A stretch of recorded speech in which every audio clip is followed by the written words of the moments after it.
കഴിഞ്ഞ ദിവസം ഞാൻ നമ്മുടെ ഇൻസ്റ്റാഗ്രാമിൽ ഹിച്ച് ഹൈക്കിംഗ് നൊമാഡ് മാഹിൻ ഇട്ടൊരു സ്റ്റോറി ഞാൻ കാണാനിടയുണ്ടായി. എന്താ സംഭവം കേക്കട്ടെ. മാഹിൻ ഇട്ട സ്റ്റോറി എന്ന് പറയുന്നത് today is international day of failure. My one of the biggest life failure is that I bone with this passport. ഞാനും അവസാനം റിസ്ക് എടുത്ത് ഈ വീഡിയോ ചെയ്യുവാണ്. എന്നെ രാജ്യദ്രോഹിയാക്കിയേക്കാം, എന്നെ തീവ്രവാദിയാക്കിയേക്കാം. പക്ഷെ ഞാൻ പച്ച ഒരു സത്യം പറയാണ്, നിങ്ങളുടെ കയ്യിൽ ഈ സാധനം ഉണ്ടോ, നിങ്ങൾ പെട്ടു.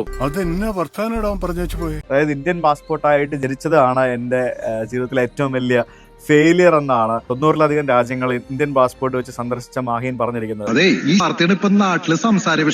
എന്റെ കയ്യിൽ ഈ പാസ്പോർട്ടിൽ ഒരു അമേരിക്കൻ വിസ ഉണ്ടെങ്കിൽ ആ അമേരിക്കൻ വിസയ്ക്ക് ഈ ഒരു ഫുള്ള് പാസ്പോർട്ടിനെയും കാട്ടി വില ഉണ്ട്. ഞാനൊരു പൂച്ചിട്ടെ അതുകൊണ്ട് ഒരു പ്രയോജനമില്ല ഏട്ടാ. ഞാൻ യൂറോപ്പിൽ ഫ്ലൈ ചെയ്ത് വന്നതിന്റെ പ്രധാന കാരണം യുക്രൈന് പോകാനായിരുന്നു. ഇപ്പൊ ഞാൻ യൂറോപ്പിൽ വന്നതിന് ഒരു അർത്ഥവും ഇല്ലാതായി മാറിയിരിക്കുകയാണ്. അയ്യോ, എന്നിട്ട് എന്ത് പറ്റി? ഇന്ത്യക്കാർക്ക് 40 രാജ്യത്ത് പോവാം, 50 രാജ്യത്ത് പോവാം, 60 രാജ്യത്ത് പോവാം. അത് കാണുമ്പോൾ പലരും വിചാരിക്കും ഇന്ത്യൻ പാസ്പോർട്ടിന് ഭയങ്കര വിലയാണെന്ന്. പക്ഷെ യാത്ര ചെയ്യുന്നവർക്കറിയാം ഇന്ത്യൻ പാസ്പോർട്ടിന്റെ വില വളരെ ചെറുതാണ്. നിങ്ങൾ അതിന് കിടക്കുന്നു. ഇന്ന് ഞാനിപ്പോ എംബസിന്ന് വിഷമിച്ച് കരഞ്ഞുകൊണ്ട് ഇറങ്ങുവാണ് കേട്ടോ. എന്റെ യാത്രയിൽ എംബസികൾ കയറി ഇറങ്ങുമ്പോൾ ഞാൻ മിക്ക ദിവസങ്ങളിലും കരഞ്ഞുകൊണ്ടാണ് കേട്ടോ ഇറങ്ങുന്നത്. കാരണം വിസ കിട്ടാനുള്ള ബുദ്ധിമുട്ടും പ്രയാസങ്ങളും അനുഭവിക്കുന്നവർക്ക് അതിന്റെ ഒരു മാനസിക വിഷമം മനസ്സിലാവുള്ളൂ. വിശ്വാസം വരുന്നില്ല അല്ലേ?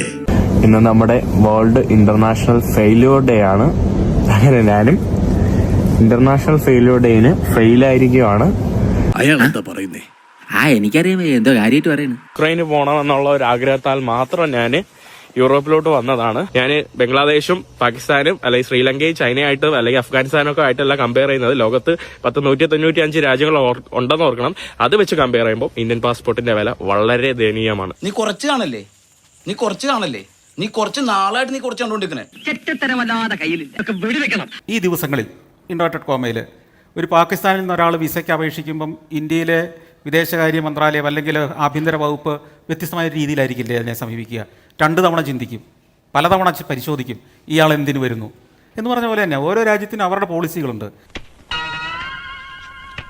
ആ പോളിസി ആ രാജ്യത്തിൻ്റെ നന്മയ്ക്ക് വേണ്ടിയാണ്, അല്ലാതെ യാത്ര ചെയ്ത് വരുന്ന ഒരാളുടെ നന്മയ്ക്ക് വേണ്ടിയോ ആ രാജ്യത്തിന് വേണ്ടി നന്മയ്ക്ക് വേണ്ടിയോ അല്ല ഒരു രാജ്യവും നിയമങ്ങൾ ഉണ്ടാക്കുന്നത്. നിങ്ങൾക്ക് ഇന്ത്യൻ പാസ്പോർട്ട് വെച്ച് ട്രാവൽ ചെയ്യാൻ ബുദ്ധിമുട്ടുണ്ടെന്നുണ്ടെങ്കിൽ നിങ്ങൾക്ക് കരീബിയൻ രാജ്യത്ത് വന്ന സെയിന്റ് കിറ്റ്സ് ആൻഡ് നെവിസ്, അതേപോലെ പല രാജ്യങ്ങളുണ്ട് ഇവിടെ. 3-4 കോടി രൂപ ഇൻവെസ്റ്റ് ചെയ്ത് കഴിഞ്ഞാൽ നിങ്ങൾക്ക് ഇവരുടെ പാസ്പോർട്ട് കിട്ടും.